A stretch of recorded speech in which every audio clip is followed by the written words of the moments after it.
What's happening, guys? It's Vlad from Alpha Living. Welcome back to the channel.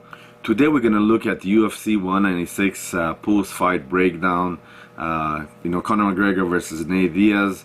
We're gonna look at a few highlights of the fight, and I'm just gonna talk real quick about what's my opinion and what went wrong and what went right for the fighters. So first of all, real quick background. As you all know, UFC 196.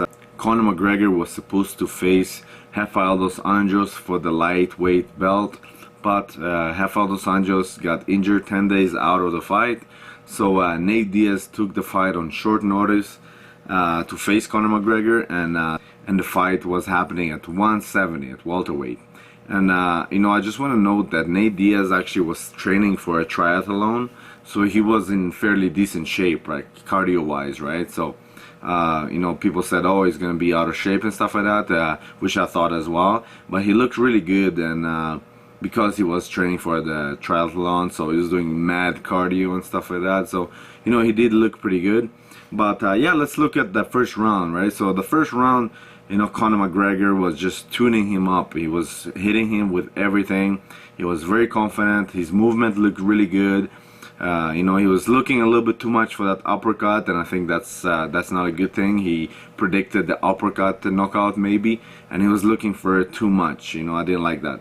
But overall he looked really good. He did some spinning kicks, some straight punches, some nice hooks. He did catch him with a couple uppercuts. So it was all Conor McGregor. Nate Diaz got tuned up. His face was bloody. Conor McGregor looked fresh between rounds. Conor McGregor looked good and confident. Nate Diaz was really blooded up, and he really, was going towards Conor McGregor. I thought Conor McGregor was gonna just keep going with this pace and keep tuning him up until he would finish, because I predicted second and third round finish by McGregor. But next thing you know, this punch happened, right? Nate Diaz catches him with a punch, and after that, Conor was not the same man. He was very slow, he was sloppy, and he was just getting tagged with everything. He wasn't able to move anymore. Obviously he got caught, and he got dazed, and he didn't know where he was. And he tried to play confident and try to continue fighting and act like he was fine, but obviously he wasn't fine. He wasn't the same after that punch. And yeah, Nate Diaz saw that, and he kept attacking, went hard. And then when the fight went to the ground, Nate Diaz, he has decent jiu-jitsu. He took Conor's back, started punching him, started doing some ground and pound.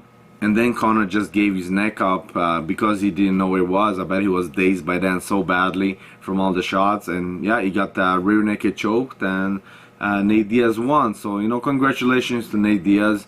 Good for him for winning this fight, really, because nobody expected him to win. But I really think that Conor McGregor just took him too lightly.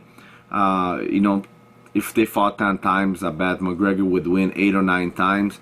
But, unfortunately for the McGregor, he came out too overconfident and did not respect the power of Nate Diaz, did not respect the ground game of Nate Diaz, and he paid the price for it. But McGregor is always humble whether he wins or loses, and he said, shit happens, I'm a champion, I'll take it like a champion, and move forward, I'll be back. So I believe he'll be back, he'll learn from his mistake, and he'll just be a little bit more cautious in the future, because dropping your hands down and this and that, it works with some fighters, especially in the lighter divisions. But Nate Diaz, this fighter was at 170, his first fight of Conor McGregor at 170, and he's dropping his hands and kind of getting cocky. So it did remind me a little bit of the Anderson Silva versus Chris Weidman, the first fight, when Anderson Silva got caught because he was fighting with his hands down and dancing. So it did remind me a little bit of that.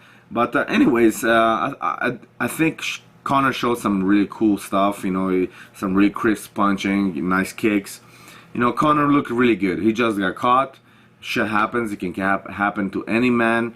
This is MMA. This is the most exciting sport, and that's why, because anything can happen. So, great fight for Conor.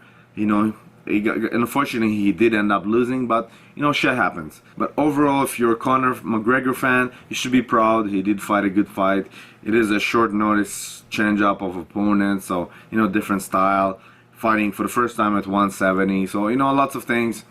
that Conor McGregor took a risk on. And, you know, Nate Diaz came in with nothing to lose, really got a good payday, and, you know, made the best out of it and ended up winning. And, you know, good for Nate Diaz. If you're a Nate Diaz fan, you know, congratulations to you for the win. Great fight. And, you know, I'm excited to see what's next for Nate Diaz. And let's see what's next for Conor McGregor. I think maybe they'll do Frankie Edgar for the 145 belt. We'll see what happens. But unfortunate ending for McGregor, but, you know, he's still the man. He's still one of the most exciting fighters out there, and, you know, I'm sure he just needs to stay offline for a while, because all the people who are McGregor haters gonna trash him and rip him a new asshole. So just stay offline and chill. But I'm sure he'll be fine. Hopefully you enjoyed this breakdown, and we'll catch you guys in the next video. If you enjoyed the video, please comment, share, like, and definitely subscribe. I'll keep posting those breakdown videos before fights and post fights. Obviously I'll do a little breakdown and stuff like that. So thank you guys, have a good night guys, take it easy, peace.